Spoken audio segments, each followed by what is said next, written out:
जय हिंद दोस्तों, हमारे YouTube चैनल में आप सभी का स्वागत है। आज के वीडियो में मैं जानकारी दूंगी कि आप IPS ऑफिसर कैसे बन सकते हैं। साथ में आपके पास कौन कौन सी योग्यताएं होनी चाहिए, उसके बाद आपका फॉर्म भरेंगे, कहाँ फॉर्म भरेंगे और एग्ज़ाम देने के बाद आपकी ट्रेनिंग कहाँ होगी, किस प्रकार से इंटरव्यू होगा, इस सारी जानकारी मैं आपको इस वीडियो में दूँगी। तो प्लीज़ वीडियो को लास्ट तक देखिएगा। अगर आपने हमारे चैनल को सब्सक्राइब नहीं किया तो सब्सक्राइब कर लीजिएगा, ताकि नॉलेज से रिलेटेड जितने वीडियोस हैं आपको आसानी से नोटिफिकेशन में मिल जाएंगे। चलिए अब बात करते हैं वीडियो के टॉपिक के बारे में। IPS बनने के लिए आप में IPS से रिलेटेड जितनी योग्यताएं हैं वो तो होनी ही चाहिए। साथ में एग्ज़ाम देने के लिए भी आप उसकी योग्य हैं नहीं, यह भी चेक किया जाता है। इसलिए मैं यहाँ पर बता दूँ कि आप जब एग्ज़ाम के लिए अप्लाई करेंगे तो आपके पास 2 योग्यता विशेष रूप से होनी चाहिए। सबसे पहले तो आपकी जो उम्र है वह 21 वर्ष हो जानी चाहिए। उसके बाद जो दूसरी चीज़ है वह है कि आपके जो ग्रेजुएशन है वो कंप्लीट हो जानी चाहिए या आप लास्ट ईयर में होने चाहिए।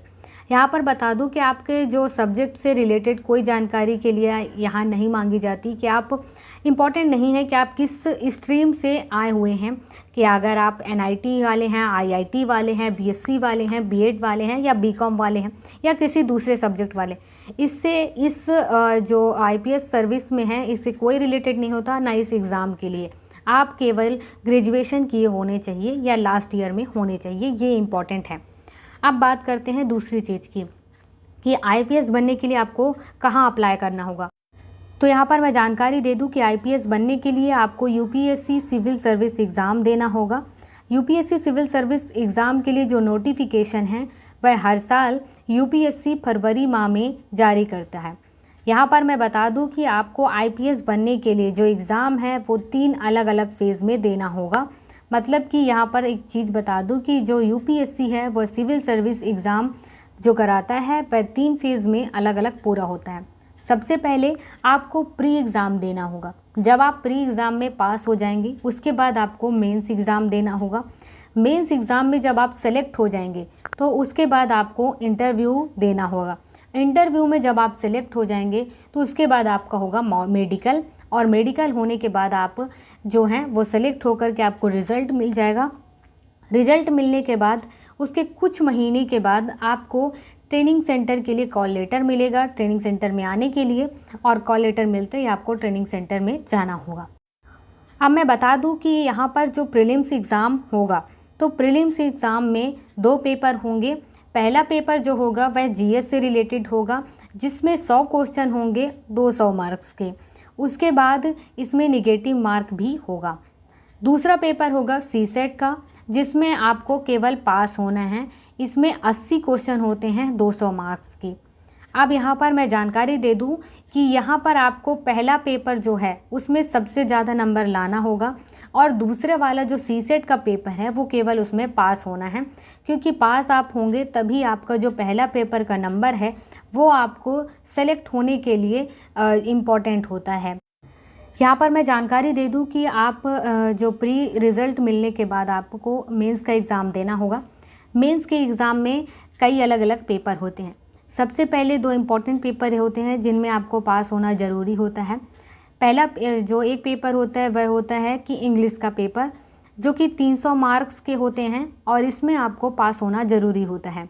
फिर दूसरा पेपर होता है कि किसी एक भाषा में, संविधान में 22 भाषाएं दी हुई हैं, उन 22 भाषाओं में से किसी एक भाषा को चुन करके आपको उस पेपर का एग्ज़ाम देना होगा। यह भी 300 मार्क्स के होंगे या 300 नंबर के होंगे, जिनमें से आपको केवल पास होना है।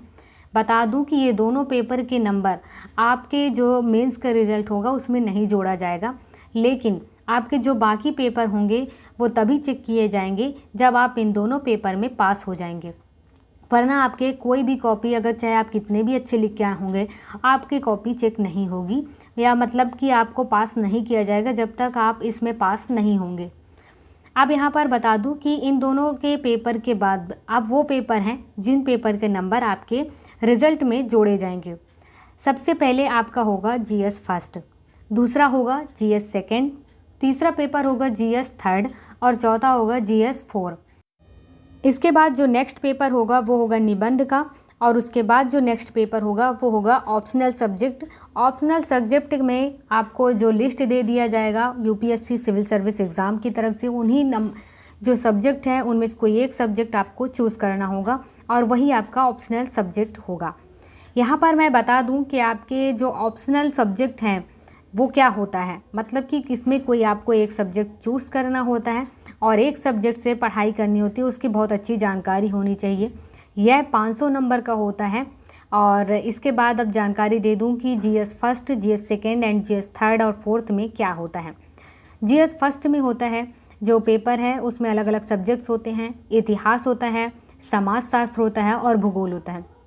फिर उसके बाद आपका जो दूसरा पेपर होता है वो होता है जीएस टू, जिसमें आपको भारतीय राज्य व्यवस्था एवं शासन से संबंधित एवं जो अंतर्राष्ट्रीय स्तर पर संबंध है या इंटरनेशनल रिलेशनशिप से संबंधित क्वेश्चन आपके इस पेपर में पूछे जाएंगे। इसके बाद जो तीसरा पेपर या जीएस थर्ड होगा उसमें आपसे जो क्वेश्चन होंगे वो होंगे पर्यावरण और पारिस्थितिकी संबंधित होंगे, आर्थिक और सामाजिक विकास से संबंधित होंगे, उसके बाद सामान्य विज्ञान और विज्ञान एवं प्रौद्योगिकी से संबंधित होंगे और सुरक्षा से संबंधित क्वेश्चन होंगे। इसके बाद जो चौथा पेपर होगा जीएस फोर, उसमें आपको जो क्वेश्चन होंगे वो होंगे कि नैतिकता से संबंधित जितने क्वेश्चन होंगे वो आपके नैतिक विषयों से संबंधित वो उसमें पेपर होगा। यहाँ पर जानकारी दे दूँ कि आपके जो टाइम टेबल मिलेगा आपको मेंस के लिए उसमें एक ही दिन में दो पेपर होते हैं, मतलब कि जीएस फर्स्ट जो है वो एक टाइम में होगा, 3 घंटे में पूरा होगा, बीच में थोड़ा रेस्ट दे करके फिर दूसरा पेपर होगा जिसमें जीएस टू का पेपर आपको देना होगा।